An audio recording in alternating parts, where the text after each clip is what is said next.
When you're just starting out and kind of building your business on a shoestring, which a lot of people do, you have to kind of be the doer of all things. You have to learn all the functions of the business. But at a certain point, your time is much more leveraged if you can get things off your plate. Welcome to Thrive by Design, the podcast for ambitious, independent jewelry brands looking to profit from their products. Get ready to make more and sell more doing what you love without spending every single waking minute doing it. Hey, and if you're a creative, fashion, or product-based business, I want to welcome you to the show. I'll be dropping big tips on launching, growing, and scaling your business so you can spend more of your precious time using your creativity to make money. You ready? All right, let's do this. Welcome to the Thrive by Design podcast, episode 406. Hey there, it's Tracy Matthews, Chief Visionary Officer of Flourish and Thrive Academy and the host of the show today. And I'm excited because this is one of my favorite topics, talking about reducing your overwhelm by hiring a new team member. Now, I see a lot of people who struggle. They end up getting to a certain point in their business. It's what I usually see. It's usually around $150,000 to $200,000, where maybe they've done some things really well. They started selling their collections. They're crushing it. And obviously this depends on your price point, because if you're selling fine jewelry, that might be a little bit of a higher marker. And if you're selling low-end jewelry, it might be a slightly lower marker. But you've gotten to this point where you're doing everything yourself. And at a certain point, you just can't keep growing without outside support. And I see people like you listening to this podcast very resistant to hiring virtual assistants or a team member or team members for a variety of reasons. Some of the things that I hear come out of your mouths are things like, oh, I don't want to have a big team, or, I really like making the jewelry. That's my favorite part of the business. And not that you don't have to do that. Or, it's just easier to do it myself. Like, these are all things that I hear people say over and over again. But what ends up happening is they feel extremely overwhelmed. They feel pulled in many directions. And the first marker of this is that they start hitting a profit or a growth plateau. And the second marker of this is that if they continue in this state for a while, their business might start backsliding. And then eventually they might start to suffer from burnout. And I mention this because if you are resistant to hiring a team member, or you have a team and you've been struggling with how to lead and train them, or maybe you haven't hired A players and all those things, then you are going to love this episode, I hope. So whether you haven't hired anyone yet and you're thinking about it, or you want to know what's on the horizon, maybe someday when you want to hire, or you're someone who already has a team and you're thinking about bringing on more people, or wondering how you can do this more efficiently and effectively, let's dive in. This is going to be a great show. So over the years, I've experienced all of the things that I just said earlier: the overwhelm, the growth plateau, feeling like my business is backsliding, or my business actually backsliding because things got really disorganized inside the business and I was like messing things up myself because I know I have my skill set, but I don't have every skill set it takes to run a business. And the truth is when you're just starting out and kind of building your business on a shoestring, which a lot of people do, you have to kind of be the doer of all things. You have to learn all the functions of the business. But at a certain point, your time is much more leveraged if you can get things off your plate. So your first hire might be a virtual assistant of some sort. It might be someone to help you with operations. It might be someone who helps you with shipping or help you make your jewelry. It might even be some sort of contractor or manufacturing solution, or an agency, even for marketing. But in any of those solutions, you need to be thinking through this hiring process so that you are properly training people, so that you're not frustrated throughout the process, and so that you stop using these words. It's easier just to do it myself. I want you to remove that from your vocabulary, because at a certain point, it is not going to be easier to do it yourself. It does take time and patience to hire great people. But at the end of the day, when you have people who are bought into your vision and excited to support your business, you're going to watch how your business can thrive and grow. And if you're already in that spot where you've been hiring people, but it hasn't quite worked out in the way you expected, you're going to love this episode too. And I made an amazing free download for you that goes with this episode. You're welcome. It's called the Ultimate Marketing and Social Media VA Hiring Template for Jewelry Business Owners. And this template is basically a step-by-step guide on and a checklist and a sample job description where you can basically swipe it, edit it to fit your needs, and go. You're going to love it. So head on over to flourishthriveacademy.com/hiring template and make sure that you download that right now. It's only going to be around for a limited time, so get it right away. I'll also have it in the show notes over at flourishthriveacademy.com/406. All right, so today what I wanted to walk you through are the steps to hiring. I've identified 9 steps to successfully hiring an awesome team member. So let's dive into what these look like. So the first step of this is to define the role, and more importantly, to determine what needs to be delegated. Here's what I mean by that. A lot of times we bring someone on, but we're not really clear what we need them to do. Or we have a bunch of stuff that we need to get off our plate, but we haven't clearly, made a do, ditch, or delegate list. Like anything where we can write down, okay, these are the things that I love doing. These are the things that I don't love doing. And so what I want you to do after you listen to this episode, or if you're not driving and you're want to just do it right now, I want you to make a list of all of the low leverage tasks that are outside of your zone of genius or that are outside of the things that you actually love doing. And I say low leverage. And what I mean by that, these aren't things that, number one, you have to do as the founder of the company. A lot of people want to outsource sales as the first thing. I think that's a bad idea. They're things that are taking up your time, that are busy work, administrative tasks, and things along those lines that are not necessary for you to do. So when I think of things like this, I would think of, shipping your products. Like you can train anyone to pack your boxes and ship them. And that's something that you could hire a high school intern to probably do and come after school a couple times a week. So that's one type of role or function of your business that you can delegate. Maybe it's social media engagement. And while I do think that this is an important function to get your social media posts out in the feed, you could potentially hire a social media intern who can go in and post your content and then make sure that she's engaging with your followers and other people's stories and commenting on the posts and responding to the DMs in a timely manner. That's helpful in a lot of ways because it helps get your posts in front of the people who want to see them. So make a list of all the low leverage tasks that you want to get off your plate immediately and set that aside. Now, the next step of this is to write a job description. Now, I want to be clear that unless you're hiring a multifunctional virtual assistant, you got to be realistic about what someone can do in your small business. For instance, one of the mistakes that I made when I was first hiring people, when I had my first jewelry company, is that I tried to make my production manager / head designer a salesperson. And even though she had a strong desire to start her own jewelry business one day, she really wasn't adept at sales. But I was like, well, she makes jewelry. She knows about the product. I could bring her on the road and help me sell the products. Well, every time I would bring her, it actually ended up doing the business a disservice because she didn't feel comfortable getting in front of people and selling the product. Instead, she would just stand in the booth, sound really shy, and felt embarrassed. So that's a good example of how you can't necessarily cross-function roles. Like for instance, your shipping person probably isn't going to be your salesperson, or your admin bookkeeper is probably not going to be, making the jewelry. Does that make sense if you're bringing someone in the office for those types of things? So get clear on the things that you want to delegate and then turn that into a job description, the kind of functions of the business that are similar.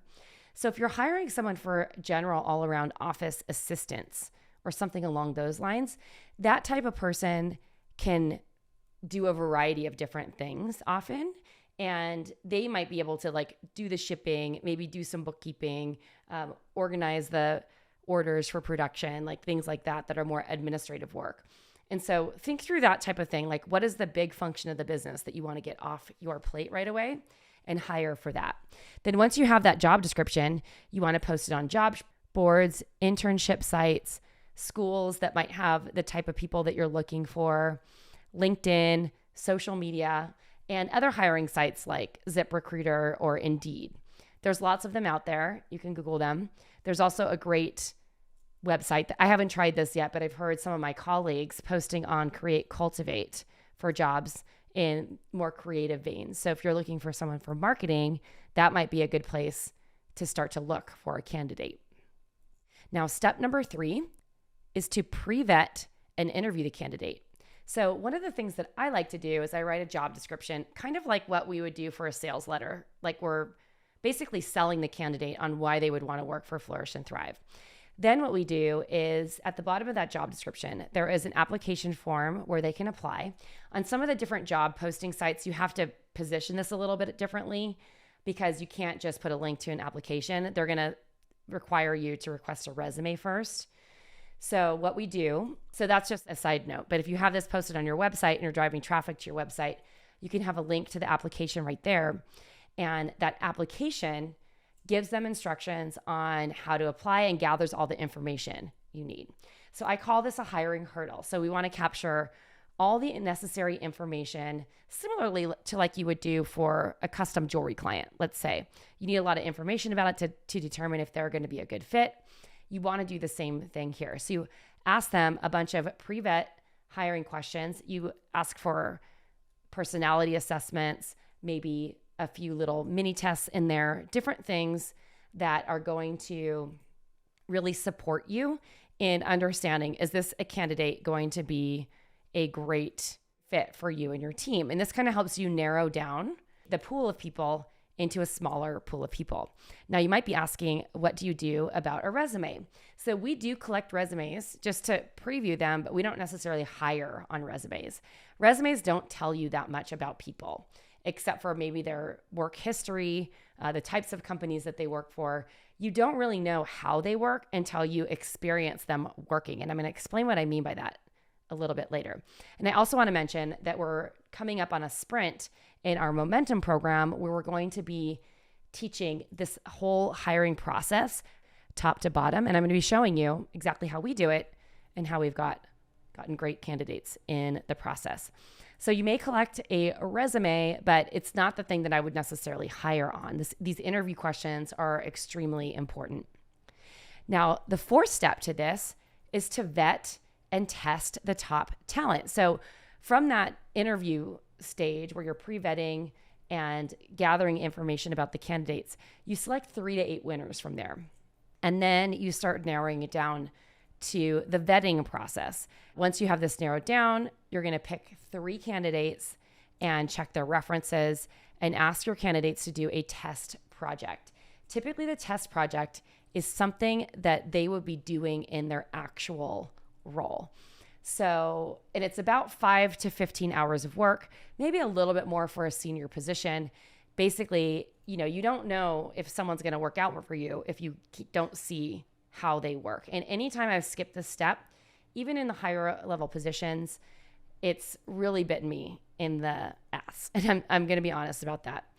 And so you pay the person for this test project. They get paid basically close to or at the rate that they would be making for in their role.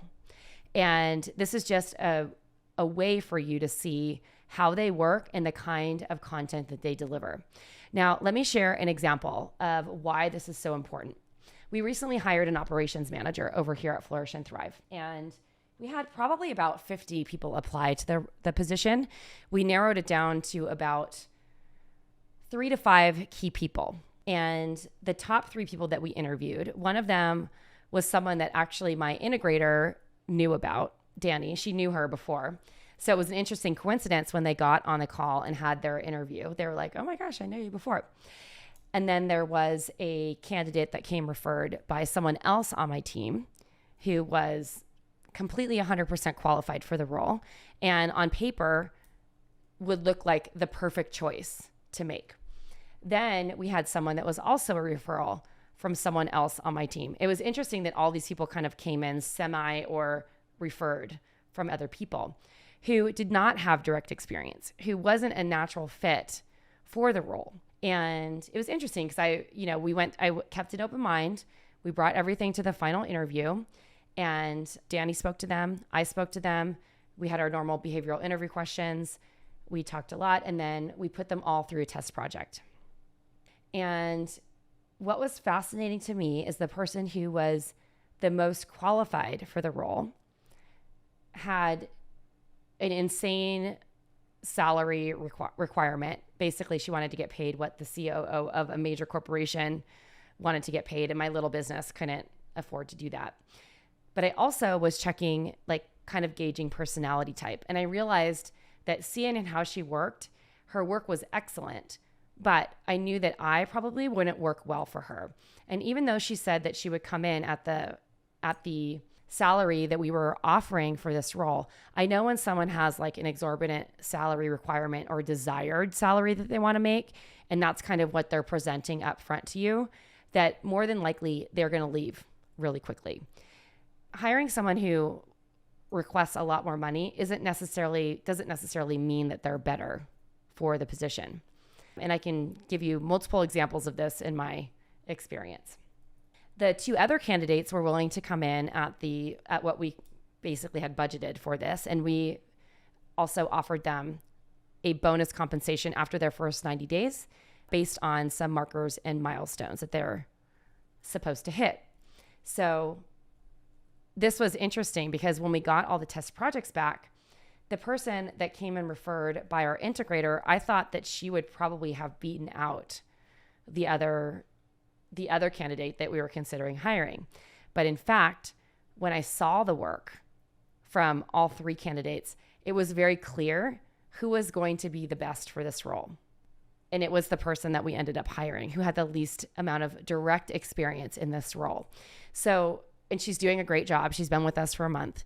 And I'm really excited to see where we go with the business because she's on top of it. She is humble, hungry, and smart. She is kicking butt with all the things. And we're going to be moving really fast, real soon. And I'm excited about that. And so I want to mention this because it is really important to do your due diligence. And this vetting stage is extremely important in selecting the right person for your team. On paper is just on paper. You need a personality fit. You need someone who's going to be a culture fit. You need someone who is resourceful, hungry, humble, and smart, as I mentioned, and someone who is aligned with the goals of your company. And if they aren't financially aligned, they're probably going to bolt as soon as they find something that's more aligned financially, especially if money is a key motivator for them. And I'm not saying that you can't offer people a great salary. We have. It's just some people have something in their mind that's way beyond maybe the scope of what you could afford at this stage in your business.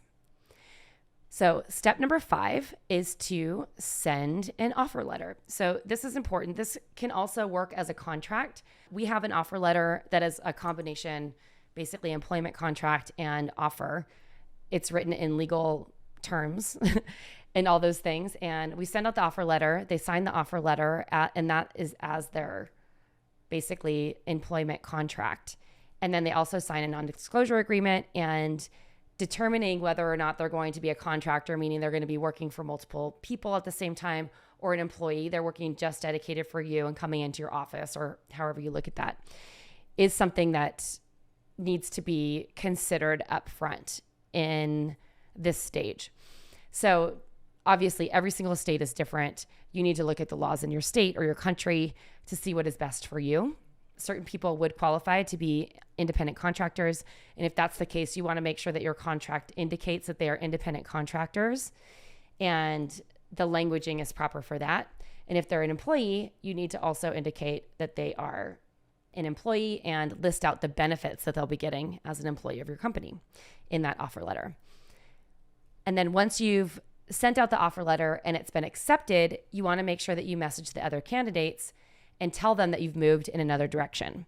And for anyone who finished the test project, make sure that you pay all of those people for their test project time that you've given them. Now, step number 6 onboard your new team member. This is something that is challenging for creatives like you and me. So the best thing to do is to have a solid onboarding checklist and really understand like what are the tools that you need to onboard them onto? What are the things that you need to train them on before they can get started? If you have a team handbook, do they have to read that and sign it? Do you have training materials that they need to go through? Is there stuff that they need to study about your offer or the collections that you design and stuff like that? So create a training and onboarding plan so that you can train your person properly, or create the onboarding plan so they can be onboarding properly. And then the next step is to train your team member. And this is the place where I see a lot of people struggle when they bring on new team members. And primarily the reason for this is that they haven't created SOPs or systems, standard operating procedures or systems or training materials that allow their team to thrive in that role. And quite frankly, we're a small company too. We struggle with this sometimes. I'm not going to lie. You know, we're moving really fast. A lot of people come in with a specific skill set, so we don't need trainings in every single function of the business. But whenever someone is struggling and they haven't really figured out exactly what they need to do in the right way, or they're not doing the job in the way that we expected them to, it typically comes down to the fact that either the SOP that we've created hasn't been outlined very well, or there isn't proper training for that team member. So for all of you who have said something along the lines of, it's easier to do it myself, you need to listen here, because this is the thing that is probably tripping you up.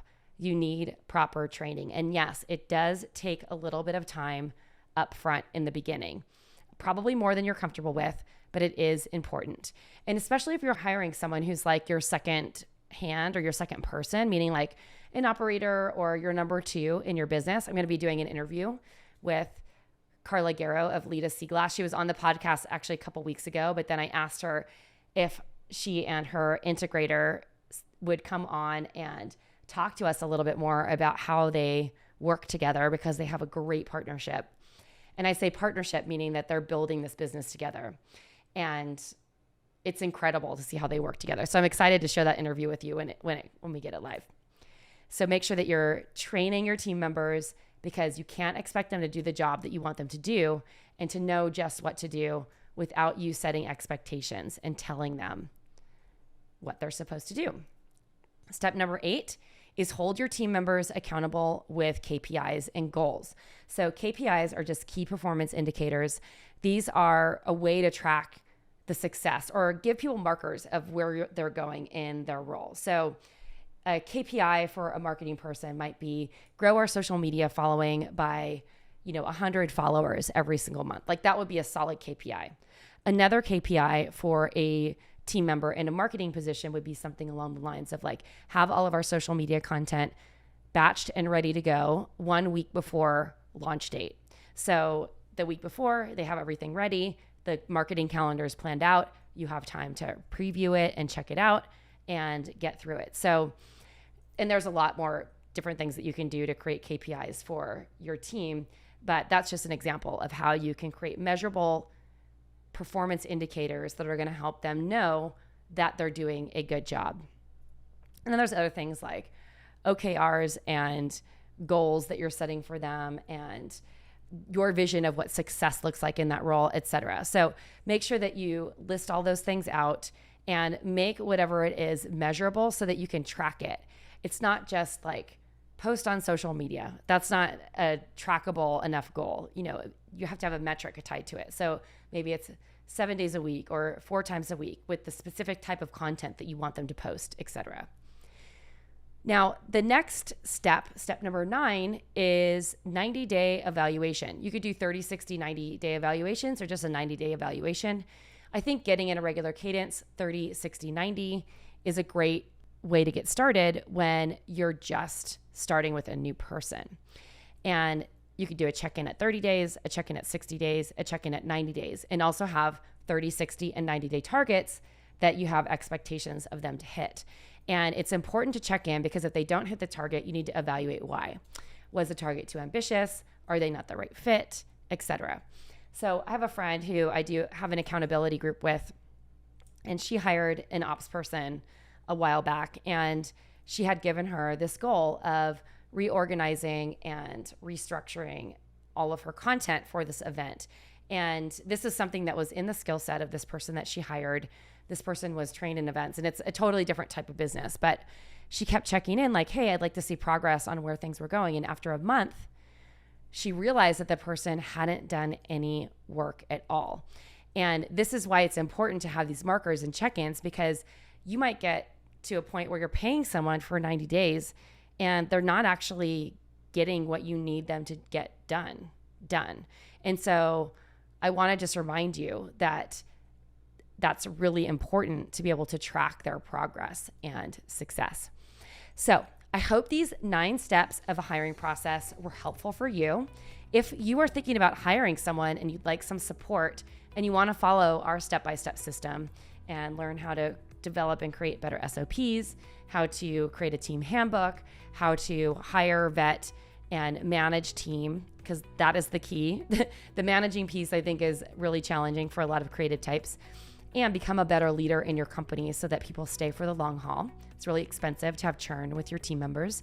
Then download our hiring template. I think you're going to love it. And also, let's get on the phone and see if we can help you with that.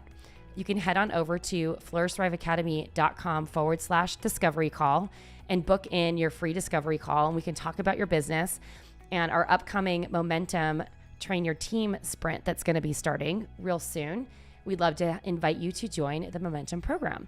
So once again, head on over to flourishthriveacademy.com/discovery call.